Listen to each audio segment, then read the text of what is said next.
Welcome to the JP8 Report. This is James Pierce with the JP8 Report, episode 265. Thank you all very much for tuning in today. I'm a little bit late, I understand. A cat problem again.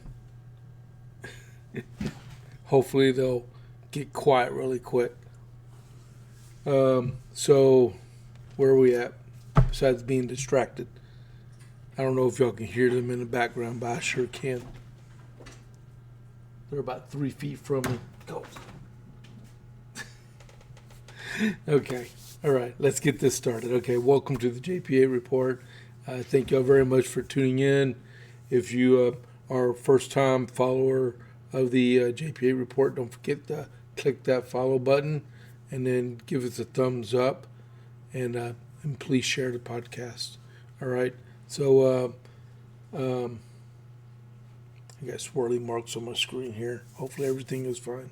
And then also on YouTube, if you don't mind going to YouTube and going to the JP8 Report 67 and just subscribe. I really appreciate that because we're trying to get up to 50 subscribers on YouTube so we can simulcast from Rumble through them.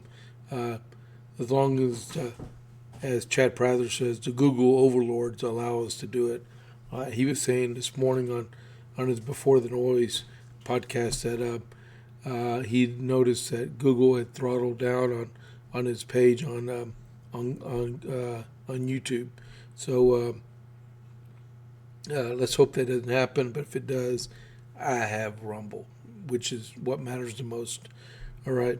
So, don't forget to click that follow button and click that like button for me. I appreciate it. Okay, so America 250 for the day 21 November 1775. The Battle of 96, which is in South Carolina, concluded with the siege of Savage's old fields. The result was a truce between the Loyalists and Patriots, and which was an American victory because they were supposed to separate their ways, and the Americans were supposed to tear down Fort Johnson, I think it was. But Fort Johnson was never torn down.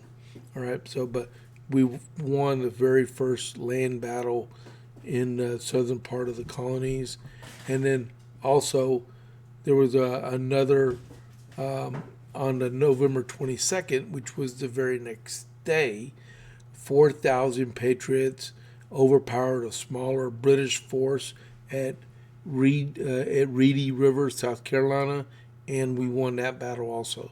So things were looking good at this moment in the southern part of the colonies during the early part of the American Revolution. Remember, up in Boston, the siege is still there. I believe the British didn't evac Boston until March of 1776. All right, so that was our America 250 moments for the day and tomorrow in 1775. Now if I could just get... There we go. All right, so... Oh, it went up. There we go. Okay, so here are my buddies at Dalmatians. So don't forget about these guys this weekend if you're in the Coppers Cove area. And they do homemade smash burgers and hot dogs for very low prices. And right here in Coppers Cove, and all their ingredients are fresh and homemade, including their buns. And they're open right now from 11 to 2, and then from 5:30 to 7, unless they sell out. They're open from Tuesday to Saturday, and they did tell me next week the only day that they'll be closed on their regular hours is on Thanksgiving. So they'll be open Tuesday, Wednesday, Friday, and Saturday this coming next week. And they're on the west side of Coppers Cove behind Bush's Chicken at the back of the shopping center. Alrighty? So that let's see, go next. All right. So the big thing, there was a few big things today. One of them was about Jim Jordon. Should we talk about Jim Jordon right now? Or, yeah, you know what? We'll do that. Okay. So it came out yesterday that Congressman Jim Jordon was notified that the Biden Department of Justice, right? Let me move my mic a little bit more. The Biden Department of Justice, before Jack Smith's Arctic Frost operation, was executed a search warrant on Congressman Jim Jordon, and we're going to go look at that in just a second. It was from January 1st, 2020, which was 11 months before or 10 months before the election, all the way through 2022. And it included 3 phone numbers, and the phone numbers were all redacted, so no one knows exactly what the phone numbers were. But the provider was Verizon Wireless. It included all calls placed, all calls received, locations where the calls were made from, and who called him. But it didn't include voice transcripts. But they got that what they call metadata on all of it, right? And there was even a gag order for Verizon, and they were forbidden, and we'll see it in the warrant, where they were forbidden even to tell Jim Jordon his stuff was being acquired from Verizon Wireless, which, if you remember, we have this thing called the United States Constitution, which is right here, right? And we have a thing called the Bill of Rights, and it's called the Fourth Amendment against unlawful search and seizure. You know, that means he should have been notified there was a search warrant executed against him. So he got this so-called separation of powers also. So what in the world was Joe Biden and his motley crew of Merrick Garland and Lisa Monaco doing to circumvent the Constitution, along with Jack Smith? It's unbelievable. The judge that signed off for him was United States Magistrate Judge David A. Baker. And David Baker was appointed by George H.W. Bush in 1991, and he retired, I believe he retired about 2018, and then they recalled him back as a magistrate to do more time. And that would be the reason why he crossed over the 2020 mark and executed that search warrant. Sorry about that. That's justice barking. No, I got cats and I got dogs. All right. So, and then I got my wife Ann coming out to rescue me. Thank you. You can say thank you back. You're welcome. Alrighty. That is why we're building a studio, to get me out of the main part of the house and so I can be secluded. So she can talk about me while I'm broadcasting. Alrighty. So if you look on here, you'll see an email, May 1st, 2022, and it says, please find grand jury subpoena. Are you going to put it back outside? Okay. In the non-disclosure order, and it was signed by Brian Burnett, Senior Special Agent, U.S. Department of Justice, Office of the Inspector General. Oh, look, they redacted his phone number so nobody can call him. Go figure. My good old buddy Justice. He's 11. If I had a camera, I'd put it on him, but he's 11.5-year-old lab, and he's deaf, and he's got CCD, which is Alzheimer's in dogs, or doggy dementia. All right, so meanwhile, let's go back on this. So on the right side, you'll see the United States District Court for the District of Columbia and its application for a non-disclosure order and grand jury subpoena. Okay, this matter having come before the court pursuant to application under 18 U.S. Code 2705, requesting an order directing Verizon Wireless, an electronic communication and remote computing service provider in Bedminster, New Jersey, not to notify any person of the existence of subpoena number, and you see the number there, issued by the United States on behalf of a federal grand jury impaneled in the United States District Court of District of Columbia. Unbelievable. It is therefore ordered that in pursuant of said U.S. Code 18, provider and its employees shall not disclose the existence of the subpoena to any other person except for attorneys for the provider for the purpose of receiving legal advice for a period of 1 year commencing on the date of this order, unless the period of non-disclosure is later modified by the court. You see, they executed a search warrant, which is under the Fourth Amendment of the Constitution, that the person has to be notified of the search warrant. And my wife is behind me, and she was a military policeman in the Army, and she could probably tell you, if you execute a search warrant, the person has to be notified that a search warrant is being executed against them. Are you behind me? Yes, Did you hear that? I did. Yeah, is that right? I didn't do that part of Oh, military she didn't do that part. She just wrote tickets. No, I didn't 8 write donuts. tickets. 8 donuts, drink coffee, and wrote tickets. I did not write tickets. Okay, so next. All right. And then, Physical security. okay, physical security.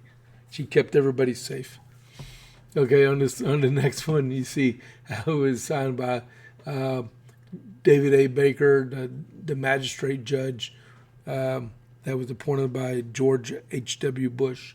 And then on the right side, it's the grand jury subpoena for Verizon Wireless. All right. And then on the bottom of it, you'll see, let's see, no reimbursements will be made without a full and complete itemized statement. Okay, next page. Come on. There we go. Enclosed, please find a non-disclosure order from the court directing Verizon Wireless not to notify any person, including the subscriber or customer, of the existence or content of this subpoena. You are directed not to disclose the existence of this subpoena or the fact of your compliance.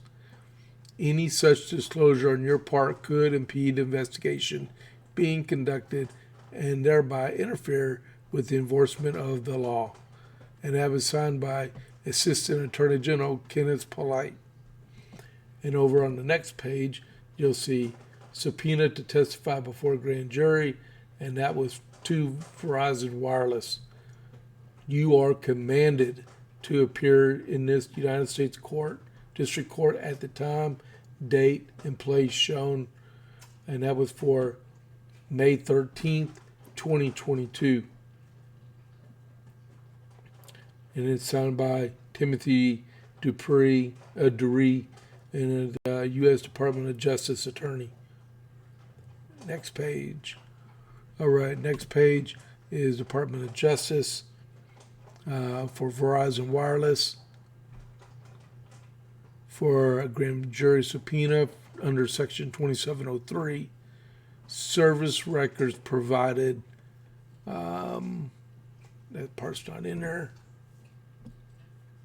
Declaration Custodian of Records is the next one. And then, please, okay, non-disclosure agreement. And then next one is the one that's signed by the court clerk.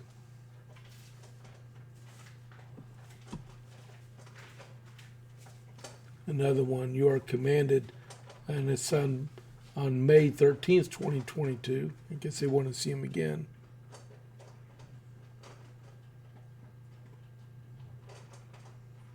Okay, instructions for production of records. Records existing as electronically stored information in non-proprietary electronic form. All text and data, all image data, all encryption authentications.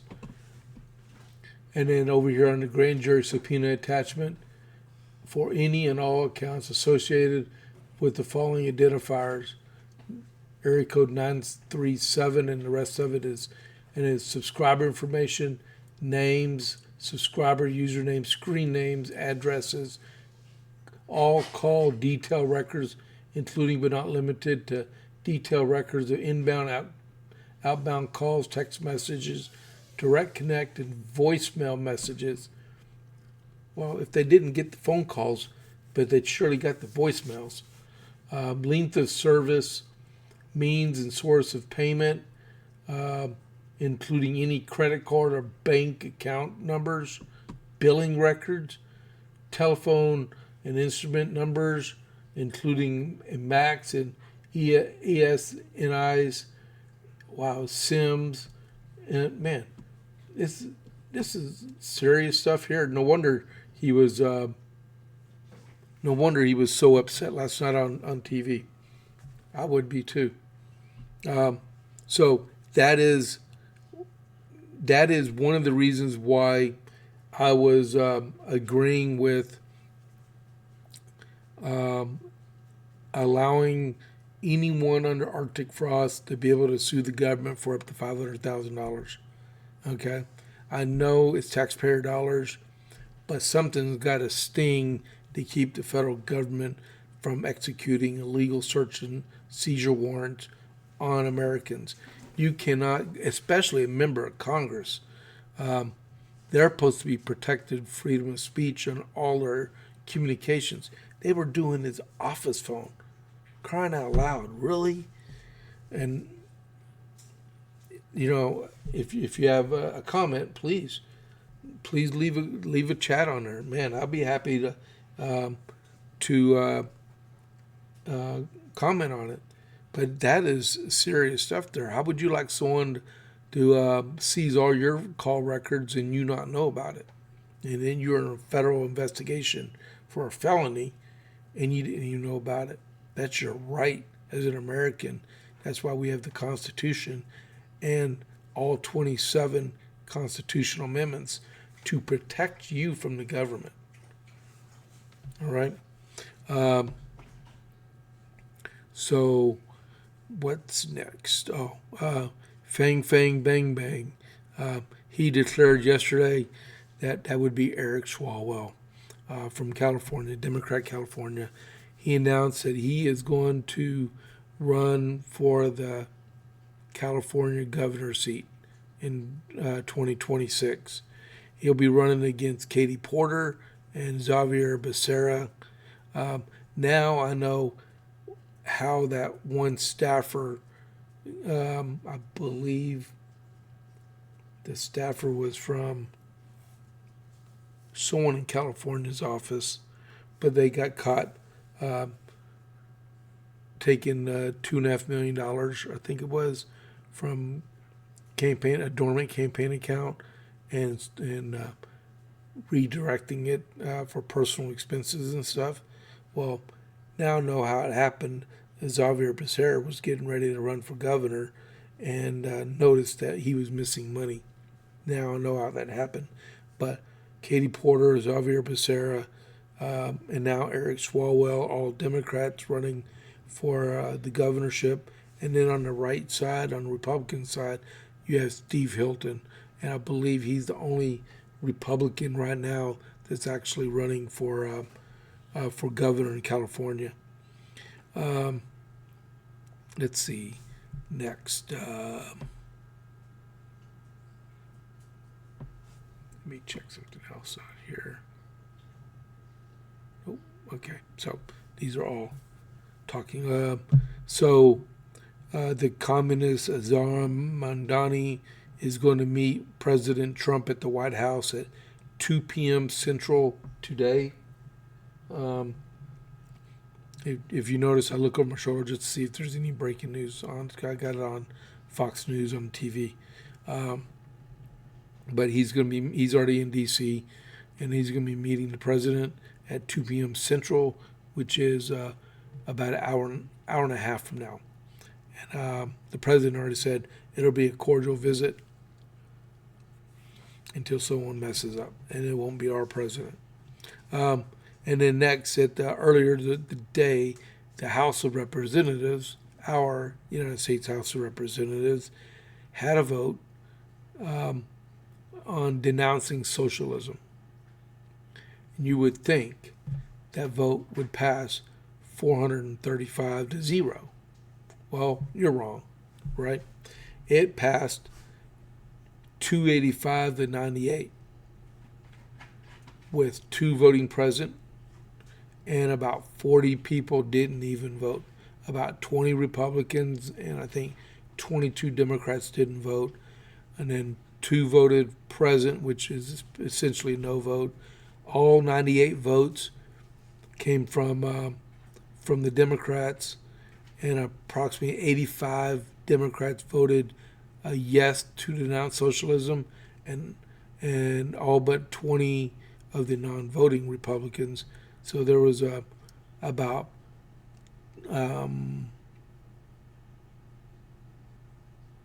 198 or 200 Republicans that voted yes to denounce socialism. So that is what we have going on in our country. So you got about a 50-50 split, or about a 40-60 split in the Democrat Party, 60% supporting socialism and about 40% supporting capitalism.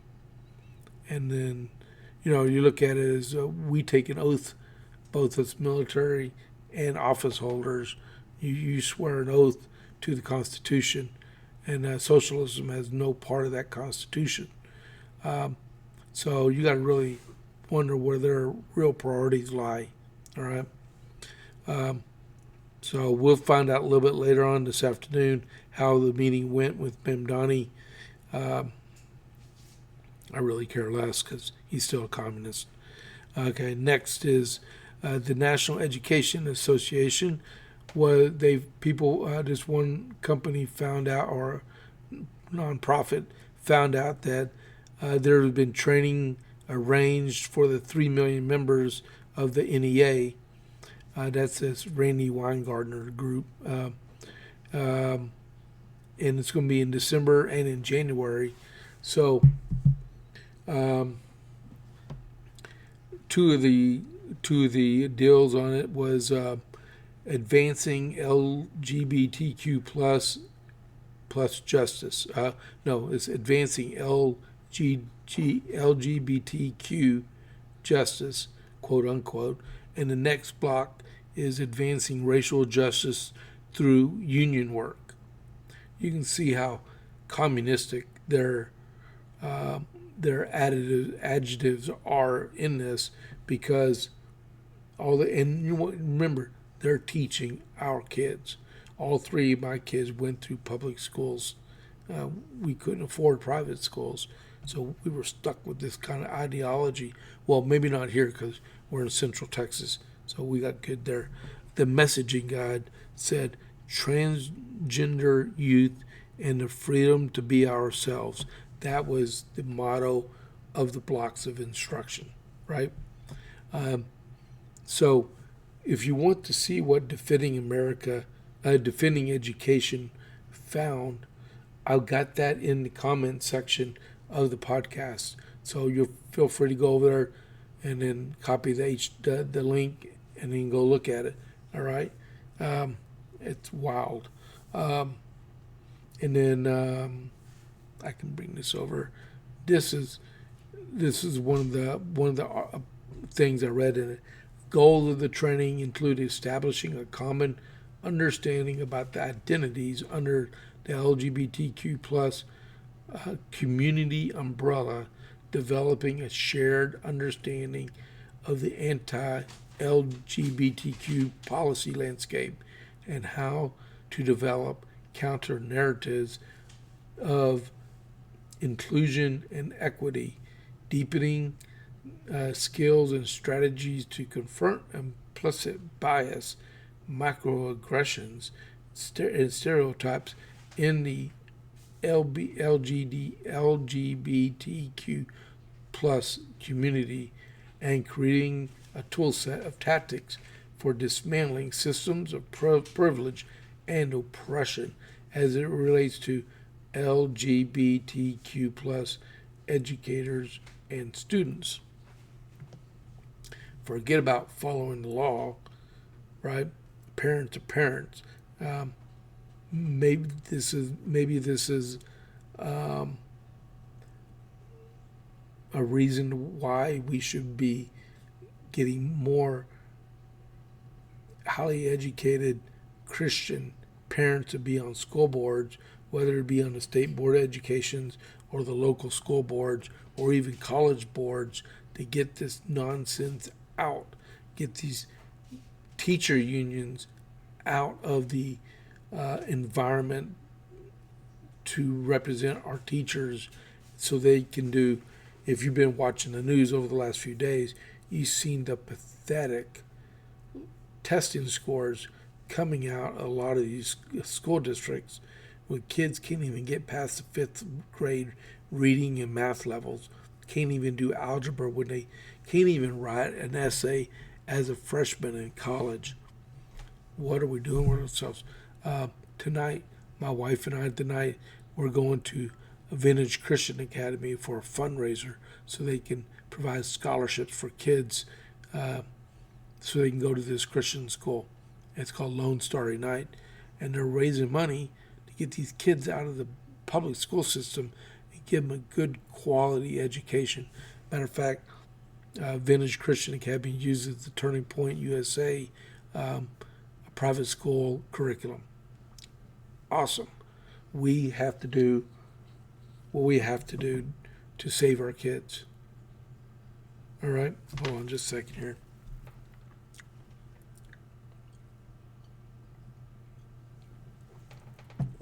That, and I'm putting a cough drop in. Okay, sorry about that. I don't want to lose my voice.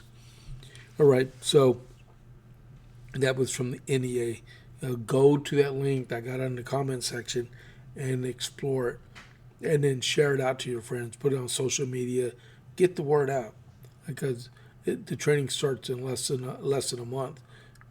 And if your teachers are covered under the NEA, they're going to be exposed to this seminar over the next couple of months. Okay, so the next thing going on is there's a rapper. His name is Pras Michel. He just got sentenced to 14 years in prison for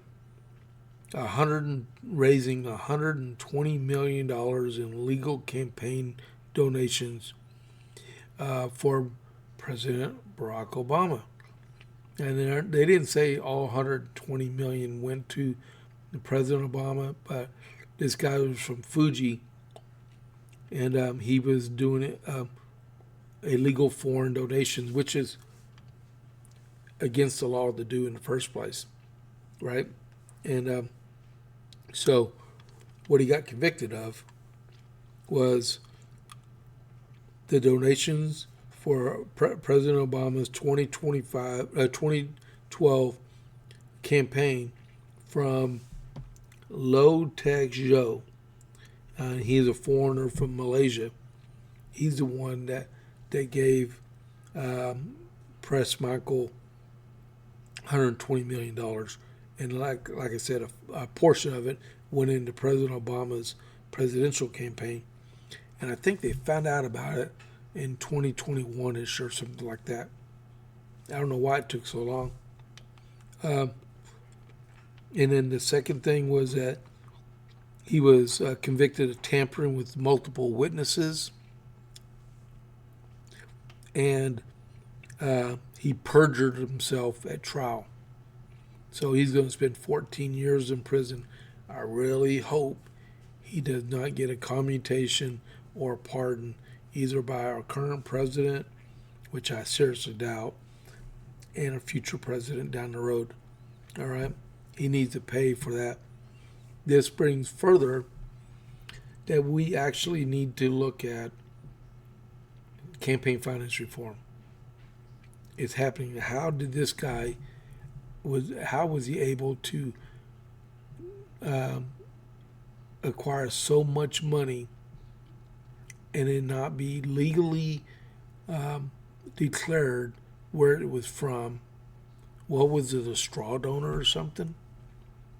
And you don't even have to be in small donations, because most of us know, I think you can, as a couple, you can only do like 6,000 or 5,000 for each candidate per campaign cycle, which would be for the primary and then for the general election. But maybe we need to look at how federal campaign finance laws are doing, or put more teeth into the Federal Elections Commission. So there's more accountability between candidates and campaign teams and political action committees throughout the whole political environment. I mean, we have one here in Texas called the Texas Ethics Commission, not elections, but Ethics Commission. And it's got some pretty serious teeth, a little too much for some people to know, but it needs to be reformed also. All right? But yeah, this guy's going to go to jail for a while. I mean, look at this, and then look at about the one other lady that was taken from Javier Becerra's dormant campaign account. That money adds up. Where is it going, right? Are they going on 5-star vacations or what?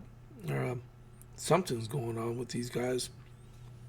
So the next part was, that was serious. I found that on the New York Post this morning about 3 a.m. All right. But yeah, he's going to jail for a while. A federal grand jury foreman said that they voted properly in the Comey indictment of the federal grand jury. So whoever this foreman is, they said they did everything right, and that the defense and that judge has no idea what they're talking about. And what it is you got this judge that is just trying to find a reason to throw out these charges so James Comey doesn't go to trial and then embarrass the Trump administration. We'll see. But if the George Foreman says everything, the judge foreman for that grand jury says everything was done properly, then it's done properly. Let's proceed to trial, right? Larry Summers, he's the first guy that took a fall from all this stuff from Jeffrey Epstein. It was put out yesterday that he made a trip in 2005, which was 20 years ago, and he took his wife Elise to Pedo Island, which is in the Jeffrey Epstein Island in the Virgin Islands. He took his wife to that island for their honeymoon. I don't understand that one. That's crazy. Yeah, honey, let's get married and we'll go to an island full of enslaved girls. Yeah, sure. Huh. I can see how that one would go over. Next, not Jeffrey Epstein. So during the 43-day federal shutdown, it was disclosed that there was 3,500 illegal aliens arrested in Houston. They took 3,500 illegal aliens off the streets of Houston, Texas. That made jobs available for 3,500 Americans. That's a good way to look at that. I'll save this one for at the very, very last. Let's see. Two things. Remember the video came out from the congressmen and senators trying to tell people in the military not to obey the orders of President Trump? Well, it was put out this morning that that is sedition and is covered under U.S. Code 18, Section 2387, 2385, and 2381. So if the Department of Justice wants to file charges on these people, that should be cut and dry right there, because they have a video of them telling service members to question the orders and not obey them. So I took that oath several times, and I understand that it is my duty to follow the orders of the president and the officers appointed over me. Okay? If it's an illegal order, there was no order that's been given, or they didn't give an example of an order that was given that they should disobey. They are inviting sedition against our government to perform a coup, and they should pay the price for that. And if you really, really want to think about it, every one of them are in safe Democrat seats.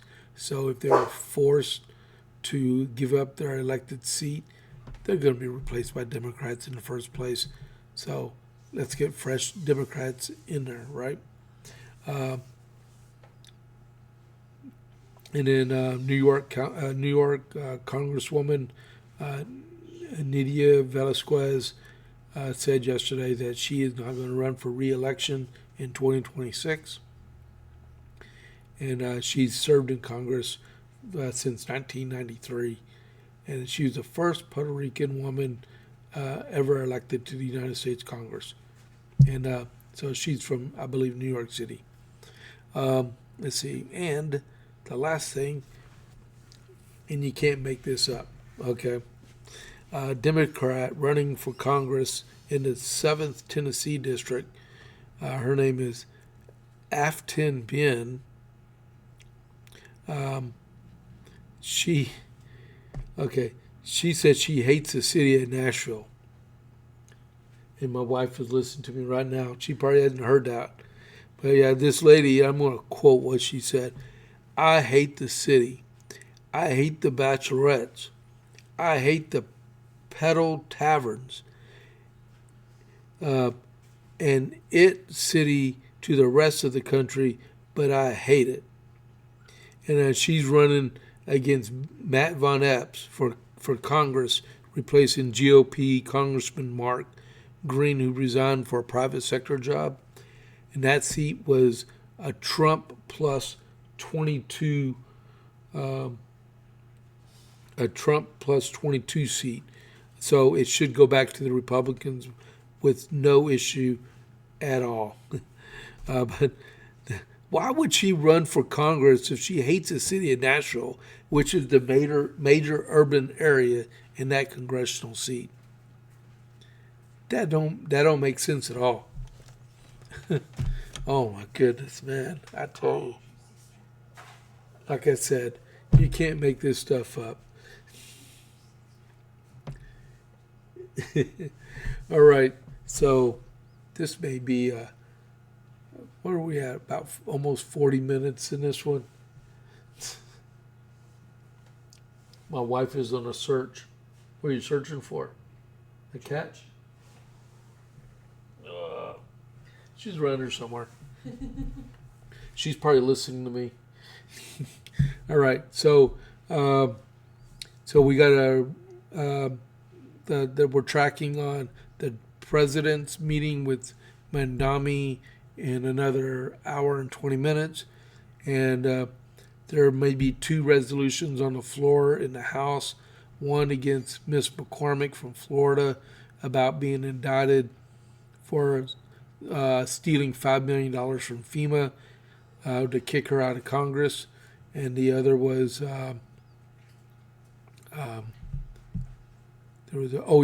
against Corey Mills. I don't know if that one's still going to happen also, for him being stolen valor about his so-called Bronze Star that looks like he really didn't earn, like some of us did, and some of my friends that earned theirs but never received it because they were deceased because they gave their life for their Bronze Stars. So there's a lot still happening in Congress today. And remember, in Texas, the filing period, we're about halfway through it now. It started on the 8th of November. It goes through the 8th of December. Like in CD 31, so far there's only been 3 people file: Congressman Carter, Raymond Hamden, which we're going to see tonight speak, and then a new guy named David Berry. I have no idea who he is, but they're the only 3 out of so far about 6 or 7 that we heard of that's going to be in the primary against John Carter. But they still got 2 weeks to file on that one. And then the keynote speaker tonight at the event we're going to be going to is Aaron Rees, and he's running for the Attorney General of the state of Texas. And then Angela Paxton is going to be there also, and some illusionist.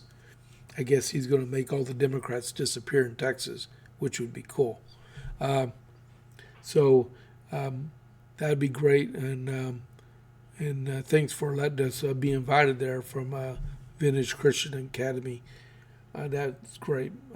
Looking forward to taking my wife there. So next week,